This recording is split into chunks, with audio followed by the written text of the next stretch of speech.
écoutez, je suis ravie d'enchaîner sur la présentation donc, de la structuration de la recherche clinique au CH d'Annecy, parce que je crois que c'est un bel exemple de ce qu'on peut faire en CH, une belle source d'optimisme et d'inspiration pour nous tous. Donc moi, je suis directrice d'hôpital de formation.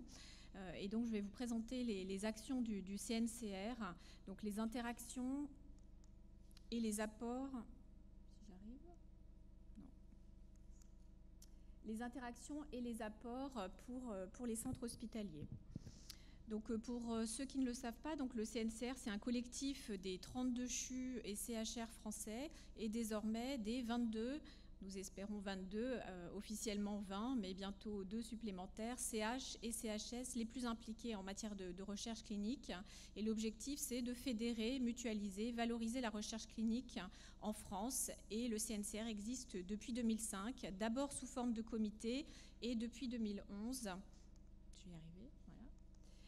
Et depuis 2011, sous forme de GCS. Depuis 2015, le GCS a été renouvelé et ouvert au CH non U. Donc vous voyez donc, à gauche les 32 membres fondateurs historiques, les CHU et CHR, dans toutes leurs composantes, c'est-à-dire les 3 conférences nationales. Et désormais, à droite, vous avez donc 22 membres CH et CHS, également dans toutes leurs composantes conférences nationales. Vous avez des membres associés de toujours, donc la FHF depuis l'origine, puis la CPU, le HCERS, l'Institut Pasteur et Avicenn. Donc pourquoi le CNCR? Donc je crois que c'est vraiment des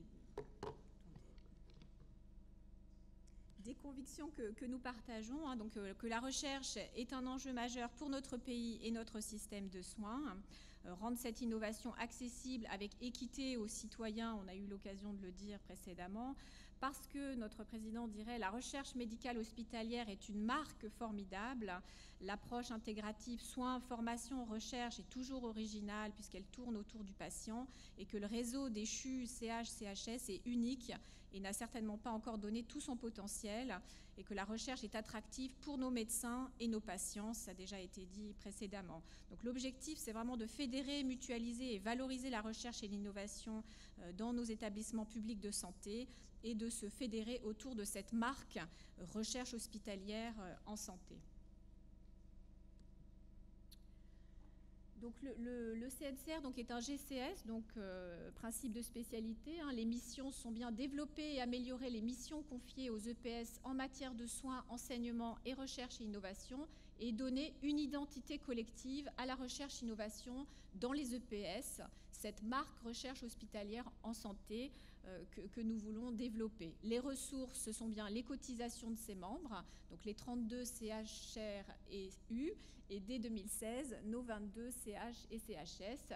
Et nous avons un soutien du ministère de la Santé par un fonds d'amorçage annuel de 1 million sur 3 ans pour développer notre projet tel que je vais vous le montrer. La gouvernance, comme je l'indiquais, elle est dans toutes les composantes. Donc vous voyez les conférences, toutes les conférences nationales qui sont représentées au sein du bureau, l'Assemblée générale où les CHU et les CH sont membres et l'équipe opérationnelle donc, que nous avons créée en 2015. Et nous interagissons bien sûr dans l'écosystème recherche que vous connaissez, qui est très morcelé en France, donc les différentes tutelles, la HAS, Avicenn, les associations de patients, etc. etc. L'équipe opérationnelle du CNCR, donc depuis 2015, nous avons 8,20 équivalents temps plein pour soutenir les missions que nos membres nous ont confiées. Donc le plan d'action s'organise autour de 7 priorités, donc, au premier rang desquelles donc, le soutien de la filière industrielle, je dirais en continuité du CENGEP, qui avait disparu, et pour accompagner l'évolution et l'application du contrat unique dans nos établissements. Deuxième volet, l'amélioration de la réussite aux appels à projets européens, donc Horizon 2020. La mesure de la production scientifique, toute l'activité de bibliométrie et de cartographie. L'adhésion des EPS non U au GCS, tel que je l'expliquais, la participation au consortium Biobank, la concertation mairie, qui est un sujet qu'on évoquera tout à l'heure. Donc la conviction, c'est que parler d'une seule voix, nous sommes plus forts. Donc nous continuons à porter cette conviction. Et puis de tradition, le CNCR a toujours fait des propositions d'organisation et cette fois-ci d'animation territoriale, d'organisation territoriale dans le cadre de la réforme. Et c'est toutes les propositions qu'on peut faire autour du volet GHT, du volet recherche dans les GHT. Donc les 22 EPS nouveaux membres, donc vous vous reconnaîtrez certainement. Donc les 20 qui sont officiellement adoubés par notre Assemblée générale et les 2 petits nouveaux qu'on adoubera en septembre. Donc voilà, et nous espérons d'autres adhésions, notamment le CH d'Annecy qui est en train de se renseigner. Donc vous vous reconnaîtrez sur la carte de France tous nos membres, CHU et CH, y compris Outre-mer. Donc cette adhésion passe par d'abord la signature d'une charte d'adhésion de façon très classique, décrivant les engagements réciproques, aussi bien des membres, donc des établissements, que du CNCR vis-à-vis de ses membres.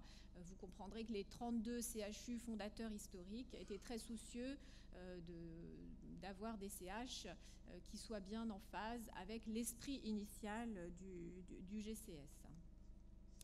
Une des actions transversales que nous développons depuis quelques années déjà, c'est de la formation. Donc la formation, vous connaissez certainement à l'EHESP, Recherche clinique et innovation à l'hôpital. Et depuis 2 ans, la majorité des inscrits, des participants sont issus des CH. Donc c'est une formation qui est plutôt axée gestionnaire de la recherche clinique, mais beaucoup de participants sont en fait des responsables de petites structures en train de se monter dans des CH, donc elles s'appellent cellules ou unités de recherche clinique.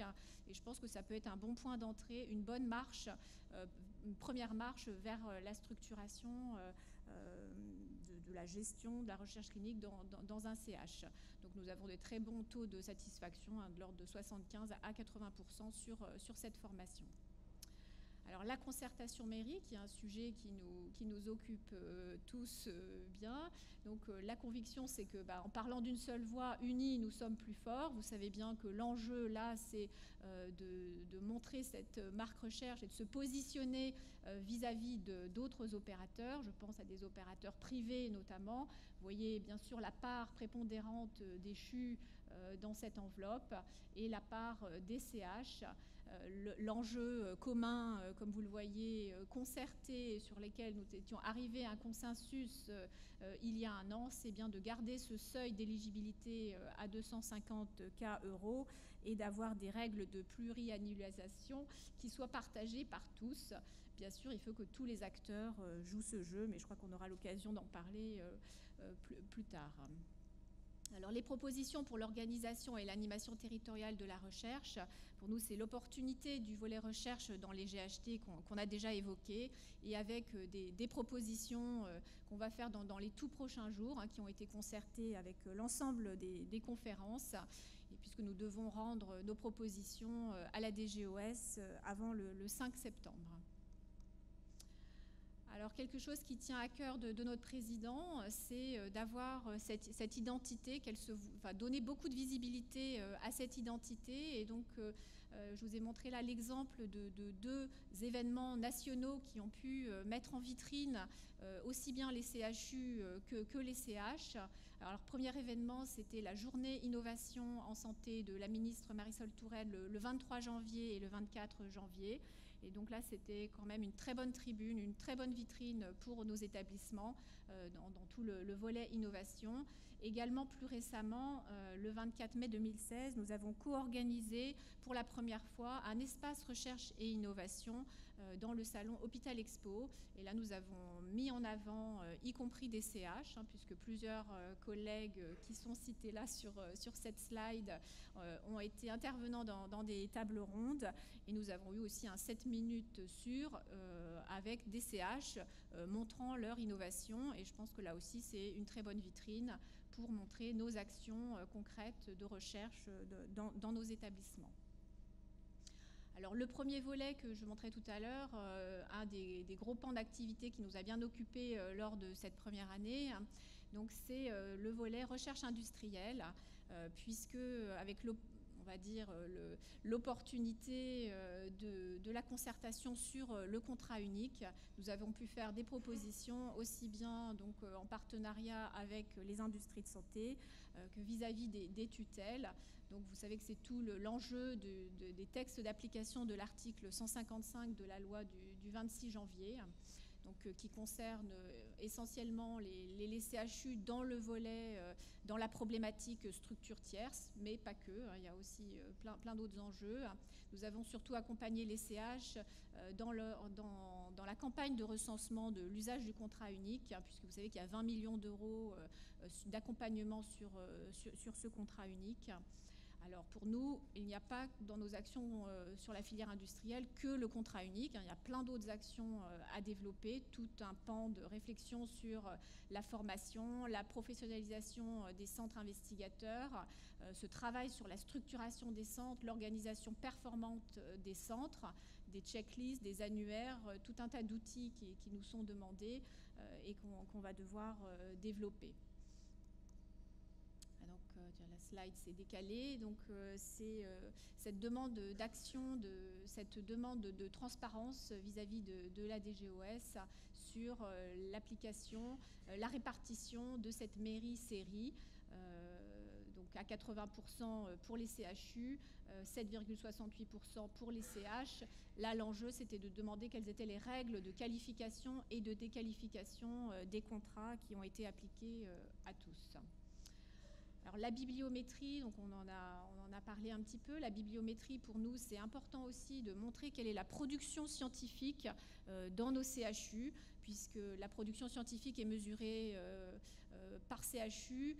L'idée, c'est de montrer quel est le global de cette production scientifique pour se mesurer à terme avec les EPST, par exemple, et de montrer que nous sommes majoritaires très largement dans cette production scientifique. Nous souhaitons faire ce travail également avec les CH, ce qui pose un problème d'échantillonnage, d'homogénéité de l'échantillon, mais c'est un travail que nous allons prochainement conduire. La demande, comme on l'a dit, sur les CH, et pas seulement de cette mesure bibliométrique, et il y a aussi une demande, comme on l'a dit, d'accès à tout ce qui est base de données bibliométriques, mais pas seulement, également simplement aux publications scientifiques. Et là, nous menons un travail aussi pour essayer d'avoir la globalité ou de piloter l'accès global à toutes ces publications scientifiques pour nos CH. Alors la cellule Europe du CNCR également ouverte au CH, bien que parfois c'est très éloigné des problématiques immédiates. Mais par exemple le CHS Sainte-Anne va rentrer dans le groupe des référents Europe. L'idée c'est vraiment d'apporter des outils concrets, des boîtes à outils, enfin tout ce qui peut aider en support et en outils, en livrables pour aider les référents hospitaliers qui montent des projets européens à une meilleure réussite à ces appels à projets.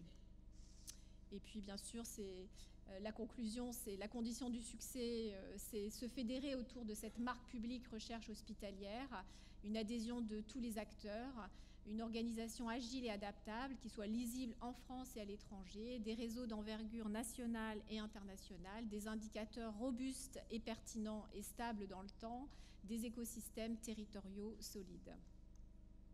Je vous remercie.